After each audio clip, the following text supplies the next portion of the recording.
देखिए corona virus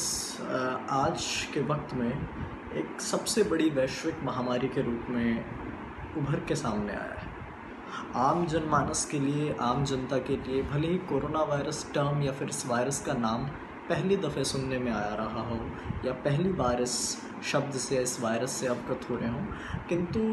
medical science में इस वायरस की जानकारी या इस वायरस का नाम या इस वायरस से होने वाली बीमारियों का उल्लेख काफ़ी पहले से है। फाइनल ईयर की एक सब्जेक्ट होता है जिसका नाम है सोशल एंड प्रिवेंटिव मेडिसिन। उस सब्जेक्ट की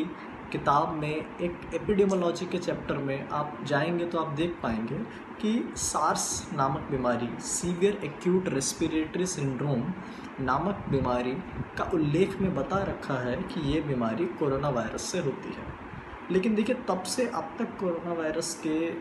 में क्या फ़र्क या फिर क्या बदलाव आ गया है कि जो आज कोरोना वायरस एक इतना बड़ा हुआ या इतनी बड़ी वैश्विक बीमारी बन के साबित हो रहा है, सामने आ रहा है। देखिए जो कोरोना वायरस अब तक जो हम पढ़ते आए थे या जो किताबों में उल्लेख था, उसका एक स्पेसिफिक जेनेटिक कोड था, एक स्पेसिफिक उसका आप कह लीजिए एक स्पेसिफिक संरचना थी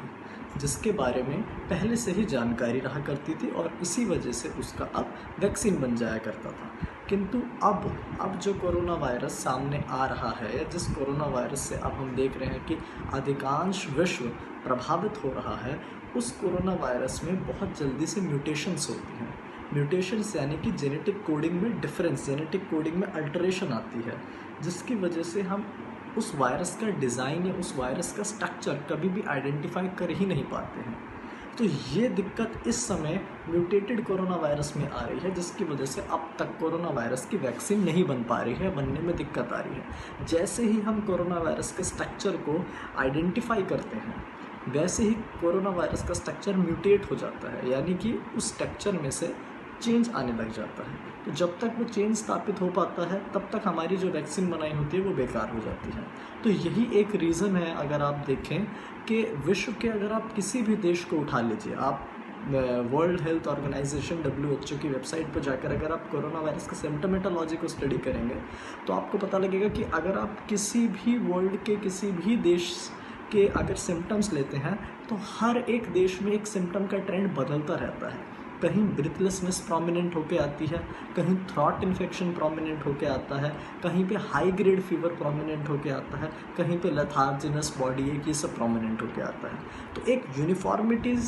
यूनिफॉर्मिटी नहीं मिल पा रही है सिम्टम्स की। रीज़न बिहाइंड दैट इज़ कि कोरोना वायरस का जो स्ट्रक्चर है वो म्यूटेट हो रहा है, बहुत जल्दी स्ट्रक्चर में चेंज आ रहा है। स्ट्रक्चर में चेंज आ रहा है तो उसकी मॉर्फोलॉजी के में चेंज आएगा, मॉर्फोलॉजी में चेंज आएगा तो धीरे धीरे